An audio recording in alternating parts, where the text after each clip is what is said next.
Tyler Cohen, an economist at George Mason University, wrote 3 books on the uses of economics for analyzing problems through the economic lenses, use of economics on self-help, and Cohen's own view on economics.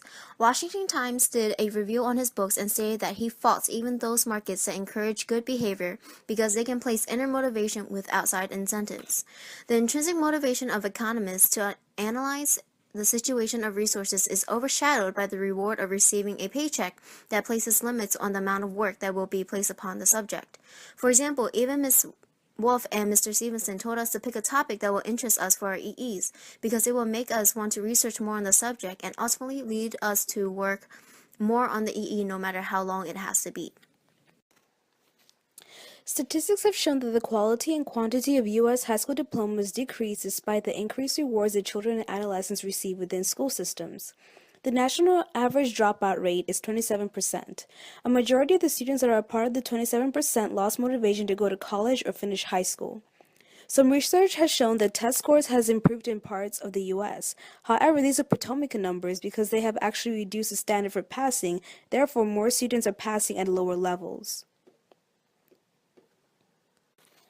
Instead of encouraging self-motivation, the school system and some parents have been coddling students, which has yet been proven to be beneficial for learning. The increased use of rewards to encourage students to excel in school seems to have backfired as now less students are actually graduating high school and test scores in most subjects have decreased compared to the past years. The system of using contingent rewards is for the most part unique to the United States. Such systems in education are minimalized in other countries such as China where self-motivation is encouraged. China surpasses the U.S. in many areas of education, such as in math test scores. A possible reason for this could be the lack of praise for achievements as well as contingent rewards in China. Although many students drop out of high school or college, they did not lose their motivation. Economic status can be a major factor in determining motivation of an individual as well. In 2009, 1 out of 3 students scored below the basic on the NAEP reading test. 49% of students come from low-income families. However, how does this determine the amount of motivation one has is based off of the environment? These children do not have the stable environment and have different priorities. Many parents of these families focus on more of the financial status of the family and do not focus on giving praise on their children.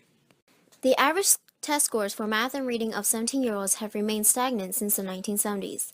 The test scores did not decrease, depicting that the excessive praise in school may not have prevented motivation.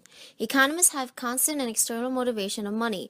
Therefore, many Nobel Peace Prize winners are economists.